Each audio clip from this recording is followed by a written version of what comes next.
ये कहानी है 1938 की। कैरली नाम के एक आदमी की, हंगेरियन आर्मी में, और वो उस कंट्री का बेस्ट पिस्टल शूटर था।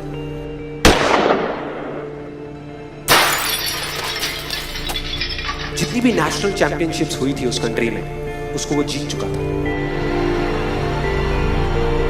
और सबको ऑलमोस्ट कंफर्म था कि 1940s में जो ओलंपिक्स होने वाले हैं उसमें गोल्ड मेडल केरली को ही मिलेगा।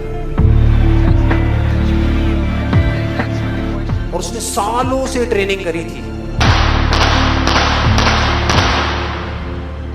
उसका एक ही सपना था, एक ही फोकस था कि मुझे अपने इस हाथ को दुनिया का बेस्ट शूटिंग हैंड बनाना है, बेस्ट बनाना है, बेस्ट बनाना है। और वो कामयाब हो गया, उसने बना लिया बेस्ट शूटिंग हैंड। सिर्फ 2 साल का फर्क था। 1938 में एक आर्मी का ट्रेनिंग कैंप चल रहा था। क्योंकि वो आर्मी में था तो एक एक्सीडेंट हो गया। उसके उसी हाथ में जिससे उसने गोल्ड मेडल जीतना था, उसमें एक हैंड ग्रेनेड फट गया और वो हाथ चला गया। जो उसका सपना था, जो फोकस था, सब खत्म।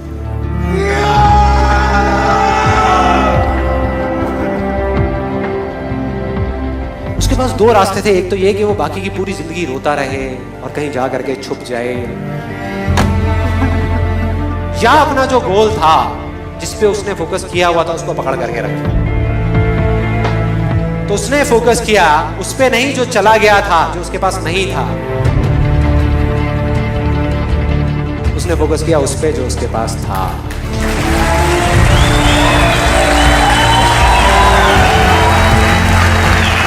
जो उसके पास था।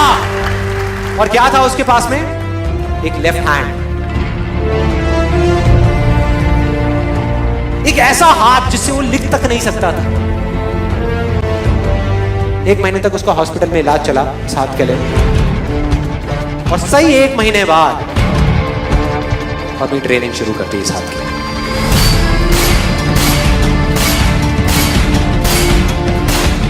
ट्रेनिंग के 1 साल बाद, मतलब कि 1939 में वो वापस आया।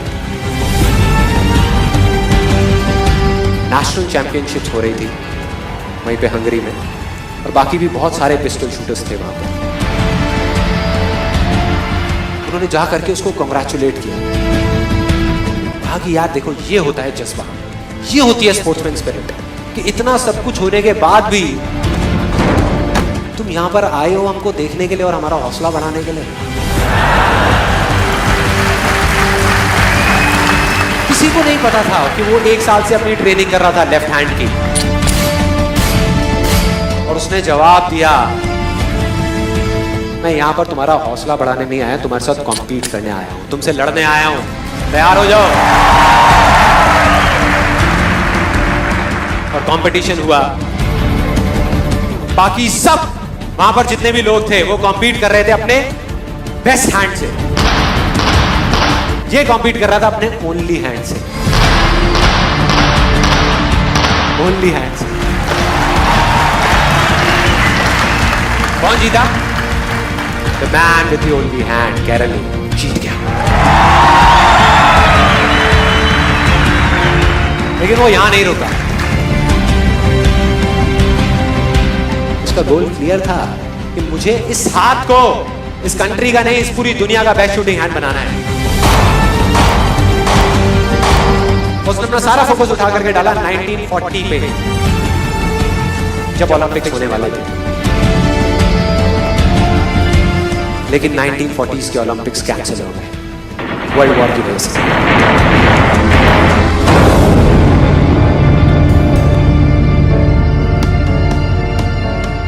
उसने अपना सारा फोकस उठा करके कहां डाल दिया?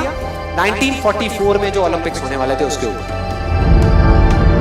और 1944 में जो ओलंपिक्स होने वाले थे वो भी कैंसिल हो गए वर्ल्ड वॉर की वजह से। फिर से कैंसिल।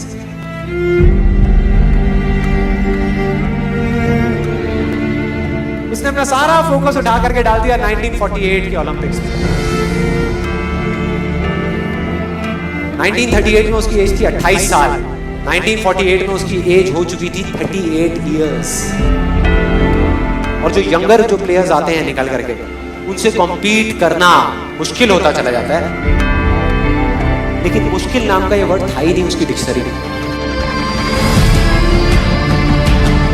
वो गया, पूरे वर्ल्ड के बेस्ट शूटर्स आए हुए थे जो अपने बेस्ट हैंड से कॉम्पीट कर रहे थे, और ये अपने ओनली हैंड से कॉम्पीट कर रहा था। और कौन जीता? The man with the only hand.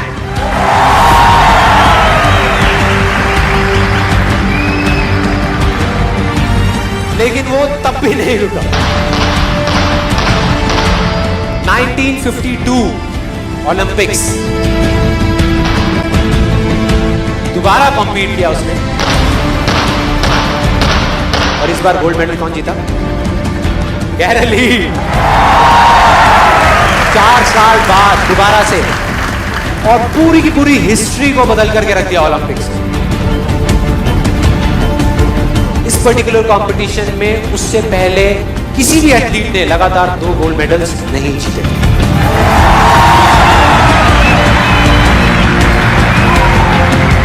अब किसी भी लूजर के पास चले जाओ, उसके पास लिस्ट होगी बहानों की कि मैं इस वजह से फेल हुआ अपनी लाइफ में, इस वजह से मैं कुछ नहीं कर पाया। बहुत लंबी लिस्ट है। और दूसरी तरफ विनर के पास चले जाओ, उसके पास में 1000 वजह होगी वो ना करने की जो वो करना चाहता है, सिर्फ एक वजह होगी वो करने की जो वो करना चाहता है, और वो कर जाएगा।